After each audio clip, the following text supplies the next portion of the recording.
Well, hi everybody. Today or tonight we have an artist from Pittsburgh, and her name is Amy McVeigh, and she has some interesting things that she makes. So we're going to ask her a few questions, and maybe she can explain some of the things that she does. So, Amy, welcome Hi. to our little. Everybody calls it a podcast. I just call it an interview. I don't know. It's very so nice to meet you. Thank nice you to for meet you the too. opportunity. Yeah, you're welcome. I always enjoy having people, especially artists, because I'm an artist myself. And usually, I'll have an artist or a musician, and it's always been fun. I mean, from Pittsburgh, there's so many people that are so talented. So, Absolutely. yeah. So, well, let me ask you if you could maybe even tell our viewers your background a little bit and how you became an artist. So I'm quite new to making art. I love a challenge and I have a competitive nature. So it began with the thought, I wonder if I could do that. And I wonder what I can do. And I'm going to figure this out. By gosh, I'm going to do this. So I had some beautiful glassware, vintage carnival glass, Fenton in my basement, and I started just kind of, it was stacked in piles, and I thought, well, this kind of looks like it could be something else. And the fact that glass is so beautiful, but it's also, can be dangerous. So you have, old carnival glass, the iridized rainbow sheen, it draws you in, but if it cracks, breaks, you might get cut, you may need Mm-hmm. stitches. It was a fascination and a challenge as well. Mm-hmm. So I learned to use a hand drill and Oh, educated wow. myself on different bits just for glass. And then there came the assemblage of the glass. So that in itself is a feat. I worked for 2 years on Mm-hmm. perfecting a design for making beautiful glass dishes into specialty designed garden assemblages and sun catchers. So I built them essentially and made them out of repurposed glass. And I also hand string all of these crystals, glass beads, which also come secondhand, cut up broken jewelry. I love to reuse things. I think there's still a lot of beauty in a lot of things that we would discard because it's not trendy or it's flawed. So I really just loved that idea. Mm-hmm. To reuse something, give it a new light, a new life, Mm-hmm. and appreciate for people to appreciate it once again. That's really nice. Yeah, that's very interesting that you work with glass. I mean, it's a different type of art. So, normally everybody that I've met so far has been on canvas or paper, but Yes. glass. I mean, this is kind of interesting. I mean, now this is one of the things. Now, there's like, do you ever blow your own glass, or you just kind of I use? don't. I just kind of the whole idea around each and every art piece I've made is to repurpose, upcycle. Um, Most everything I've made is that idea. So you're Okay. reusing something that someone doesn't see value in Mm-hmm. anymore. Oh, And interesting. it's fascinating to me Yeah. what it could be. If only Yes.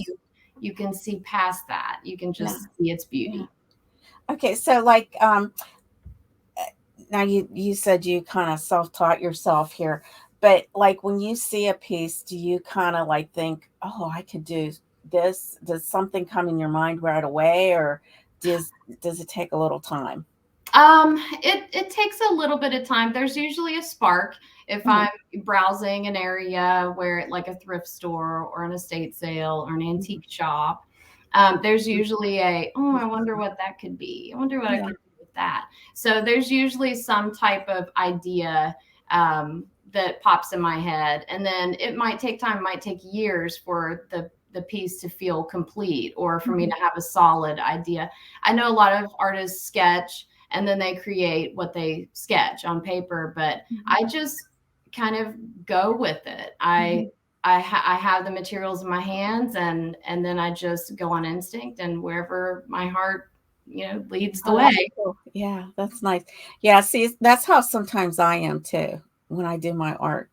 I don't like, have an idea in my head.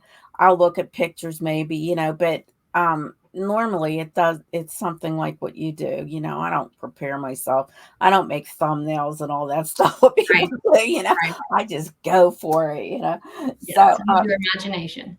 yeah, I mean it turns out better, I think, sometimes. You do all that prep work. I don't know. People spend so much time. But again, I guess those are the ones that get Every awards. every I don't artist get is any. different. What's that? Every artist is different. That's true. That's true. So now I guess who would be your biggest influence in all this? I mean, is there other people that you have looked at that do something like this, or is it Um, just something that you do on your own?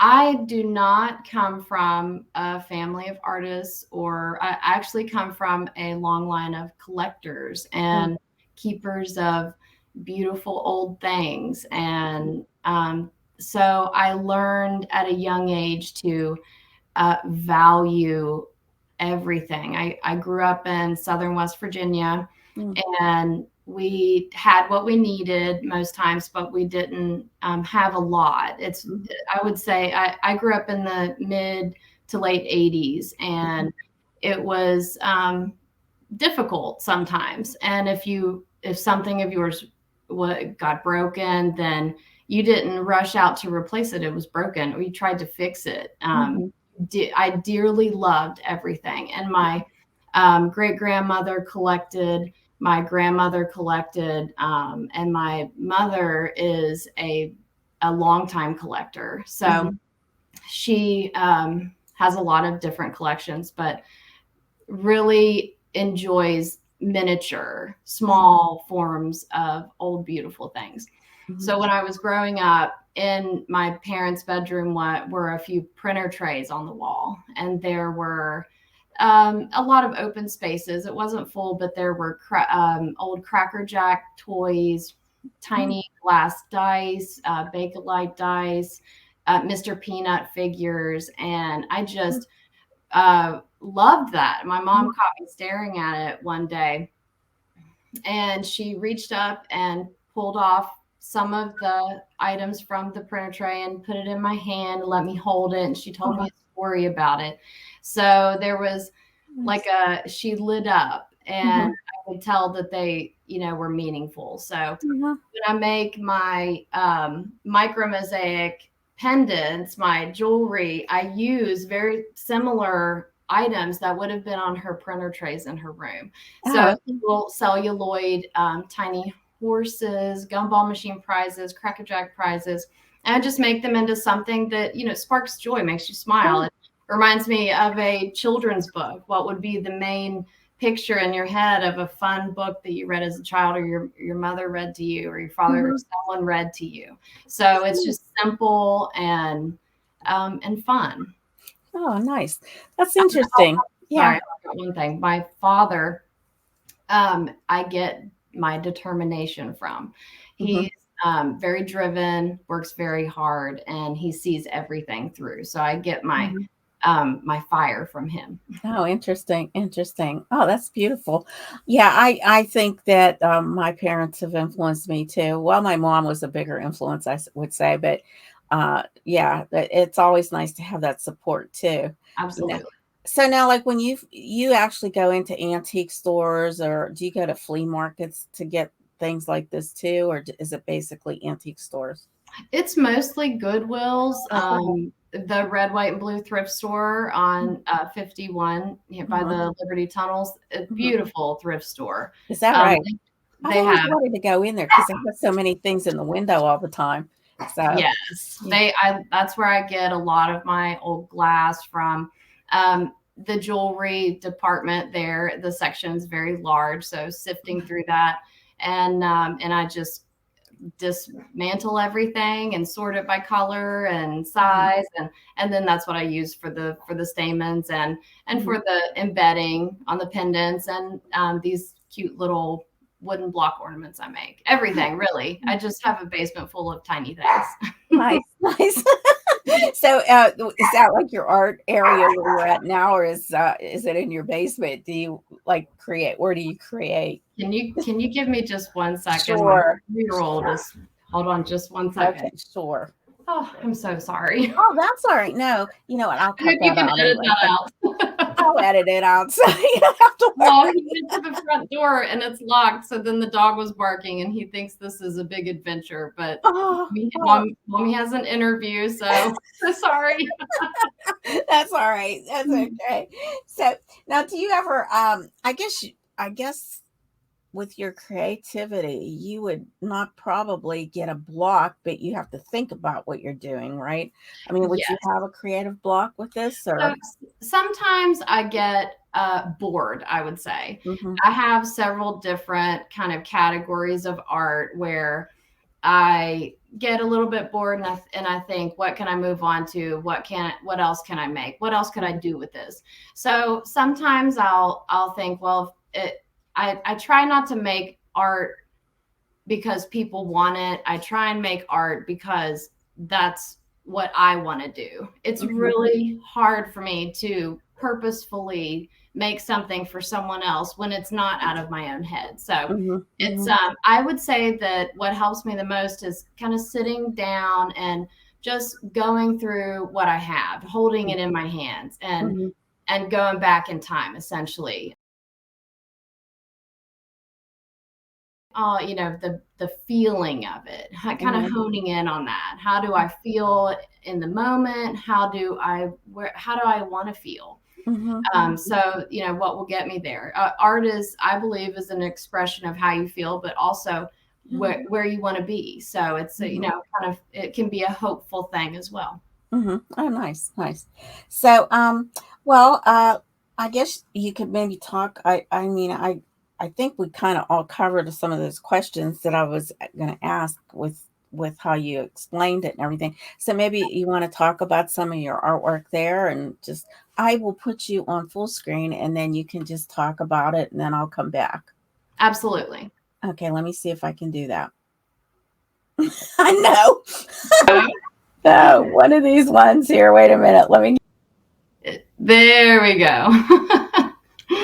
Okay, so I one of the questions was, what is your favorite art piece? And I would say that my favorite art piece is the one of the first ones that I ever created.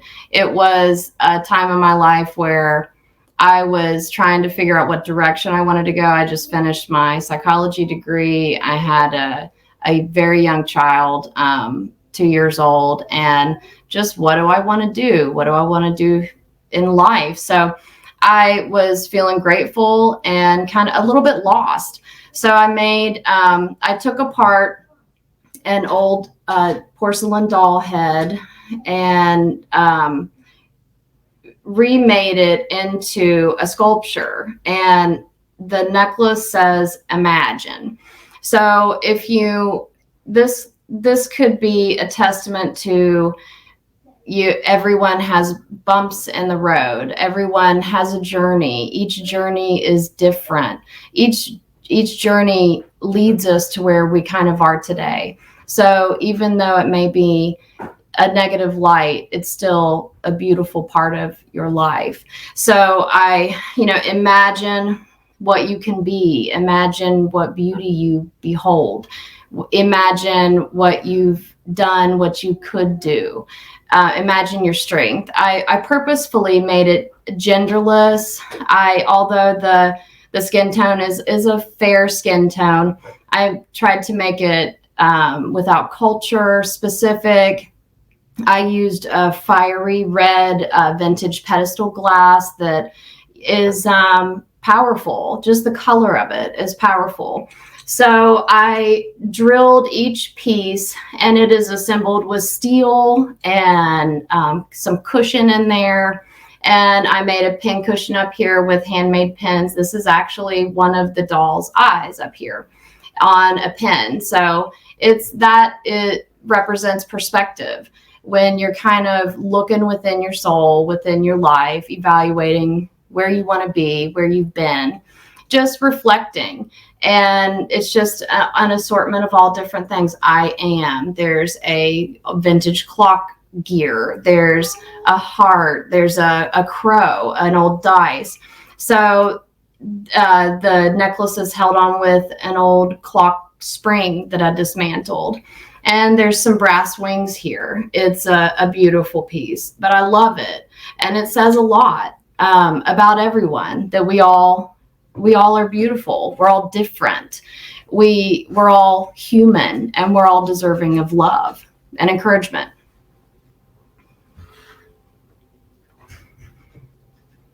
So I believe that's all. Oh, I do have these. I've got to show these. This is also another one of my early pieces. This is a set of old shoes that someone wore, not myself, but I decided to make them also an inspiring, powerful piece. Smile in the sunlight.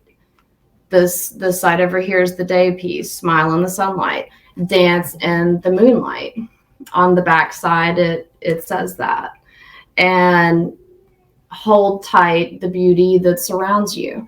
So another, we have a lot to be grateful for and appreciate. Just the nature and what we do have in our lives. I think it's very easy to think of what we don't have and what we want, but I don't like that way of feeling and thinking. I like to, and my artwork also expresses the importance of what we do have, the beauty inside of everything that we might get overlooked.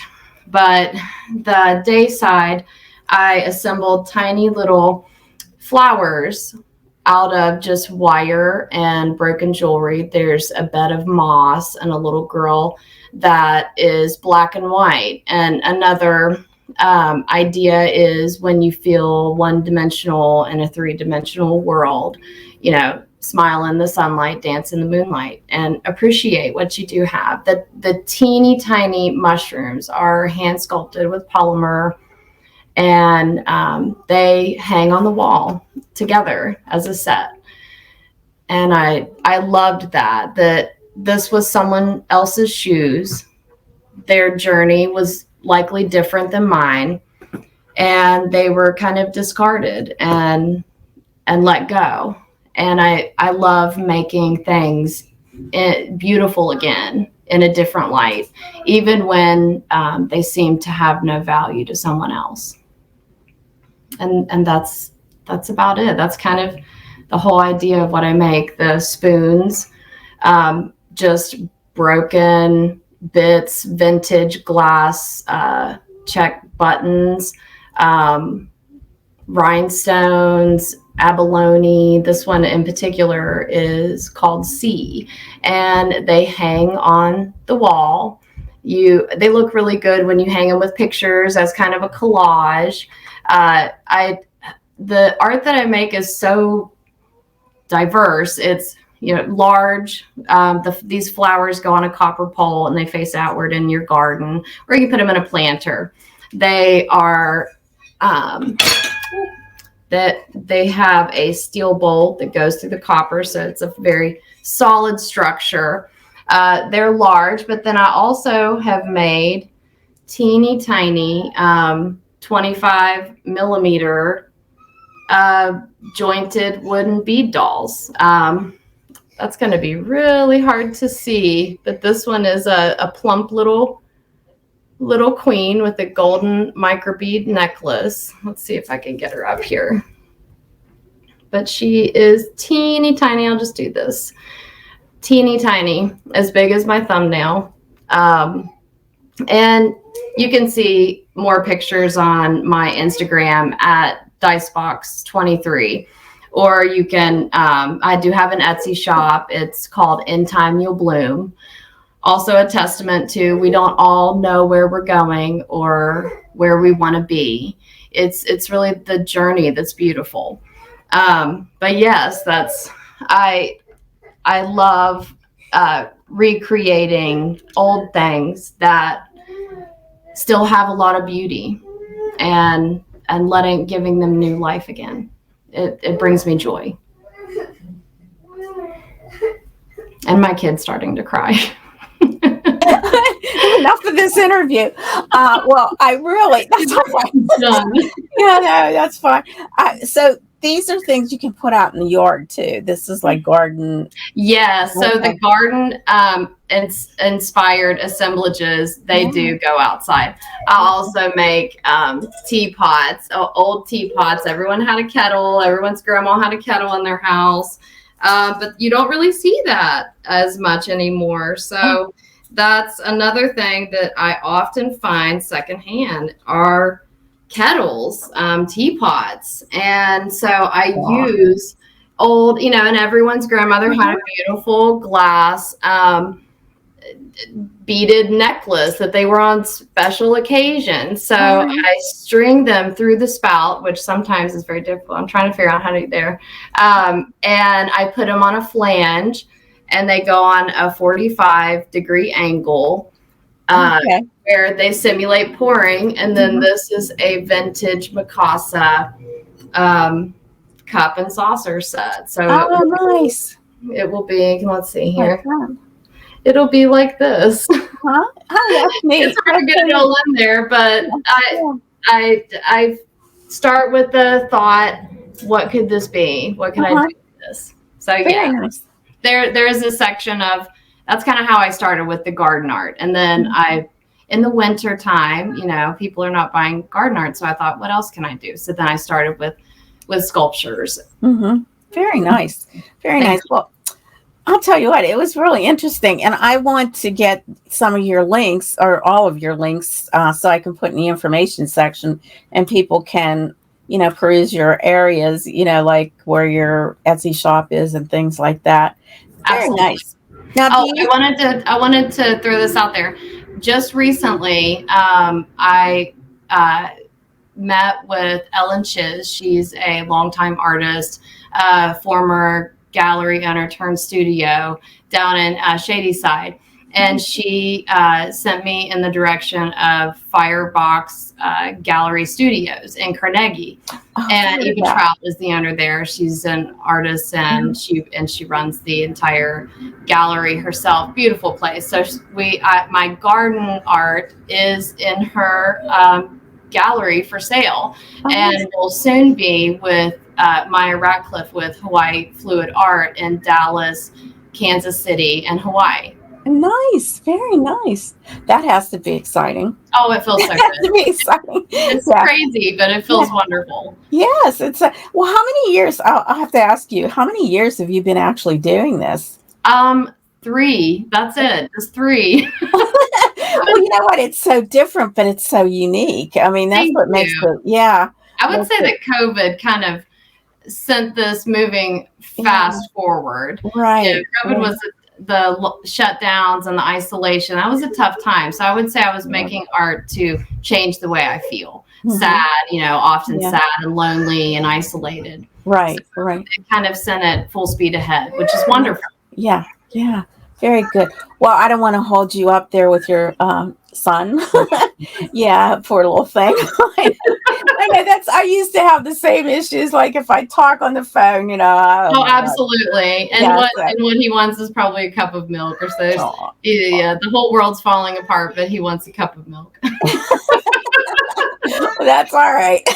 This is my life. I make this in between the screams. I can imagine it must be hard. Yeah, I understand because I used to sew a lot, and I mean it was tough, trying to do that. So, well, thank you so much, Mary, for this opportunity. I really appreciate it. It was so lovely to meet you. Oh, it's nice meeting you too. Maybe someday I'll get to see some of your art out there, and I'll check on your Etsy. I have an Etsy too, but I don't really do much on it. I have to really get with it, but right. I'll send you so it's at Dicebox23 for Instagram.